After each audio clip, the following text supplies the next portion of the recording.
Hi everyone, and it's the end of week 5 of our school lockdown. I hope you've had a good week. It does seem like this 4 days gone really quickly. It seems like that to me. I don't know about you. You may have found it harder. Hope you've had a really good week. And just wanted to touch base before the bank holiday weekend to see how things are. As you can see, coming to you this afternoon from the library, where it is very quiet, and we are all missing you hugely from the school. For those of us that are in for a couple of days a week, really missing you. And a couple of things I wanted to reflect on. We got some great feedback from your parents about how they felt things were going for you at home, which hopefully we'll make sure our teachers are continuing to do a fantastic job and support you in your learning, and maybe trying some different ways of doing things. So hopefully you'll see those over the next few lessons, few weeks maybe, depending on how long this goes on for. I was reflecting a couple of weeks ago in my video about gratitude, and I told you I was starting to use the gratitude app that some member of the, I think, Year 9 had talked about, and that's going really well for me. And I did a bit of research about gratitude, because I think this week in particular, with VE Day celebrated tomorrow, is really important to think for us to think about how lucky we are. I talked a bit about our parents and your parents last week. And gratitude is such a healthy thing to make sure that we do. Just the process of saying thank you for things, it's scientifically proven to improve your health. So the more you say thank you, the better you will feel, not just about yourself, but those around you. It improves physical health, it improves psychological health, and it just kicks off all sorts of emotions that are really positive ones. So the more that you can be thankful for those things, that are those people that are around you and the environment that you've got, the better you will feel. However hard it is, and we know it's tough, then whatever you can be grateful for, please do. I watched a wonderful programme last night, which was linked to VE Day, about heroes from the Second World War and some of the soldiers and what they went through. And they were talking to one of the guys who was the last dam buster still alive. And if you don't know who the dam busters are, look it up. It's a really incredible story. And one of them was talking about just the freedom to go out and see the grass, the trees, the weather in your local area, and enjoy that and have the freedom to do that. And it was one of the reasons that they did what they did in the Second World War, to ensure that we have our freedom. And it's something that we should all be very grateful for.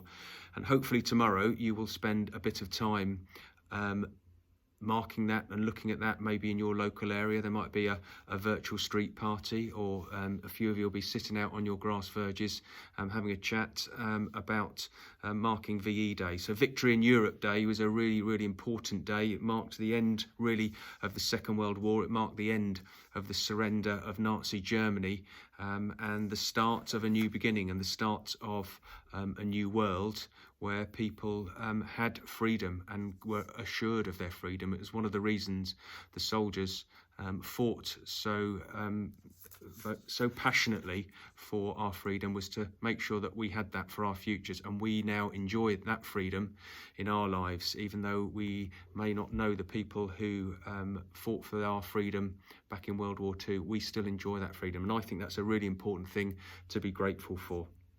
So please think about that. Please watch the TV tomorrow and see what's going on, and enjoy being grateful for the freedom that we've got tomorrow.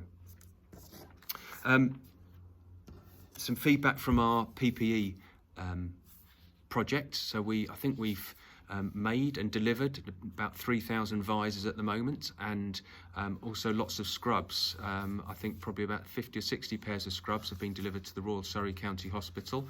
Here is an example of 3 nurses wearing St Peter's manufactured scrubs at the Royal Surrey County Hospital, which is fantastic. So they are in use. Big thank you to the team who are doing that, and big thank you to all of you if you contributed to the money that has gone towards the machines and the materials that have enabled us to do that. Well done on continuing to hand in your passion projects to your heads of year and all the different challenges they've been setting you. Been great to see, I think in year 8, your fitness challenge, where you're aiming to run collectively as a form to John O'Groats, which is the furthest point in mainland UK, up in Scotland. First tutor group to that are going to get a prize, I think. So well done to Miss Foster for leading that, and for you for all taking part. Thank you for all of your examples of baking that you've been taking photos of and handing in. On that point of cooking, I said to you last week that in my household we were starting a May plant-powered vegan challenge. Thank you so much to all the parents who have sent me recipes. We've tried a few. We are still going, so we have been plant-powered for a week now, enjoying the challenge. A variety of tastes and a variety of outcomes, but it's going well so far. So thank you to anyone that sent something in. It's been great to have those, and quite a laugh as well. And lastly, something that I'd like to just mention, about 2 hours ago, staff were invited to an A-level music recital, which was done over Zoom, and it was just phenomenal. I'd just like to say thank you to Imogen and Nane and Isabella, who performed some of their A-level pieces online, and it was just wonderful to sit there and enjoy that music. We would have enjoyed it in St Cecilia's, but unfortunately we couldn't, so we enjoyed it virtually, which was just lovely to hear. So well done to the 3 of you and to your support team in terms of your music teachers as well. So thank you. So that's it for me for this week. Hope you have a really good long weekend. Have a little bit of a relax and a bit of time away from work. Hopefully by the end of the weekend we might have a bit of an indication about what's going to happen in the future for school and any changes to the lockdown. But please make sure you continue to look after each other, look after your parents, look after your siblings, do what you can in service to others, and have a really good break over the weekend. So God bless, and I'll speak to you next week. Lots of love. Bye-bye.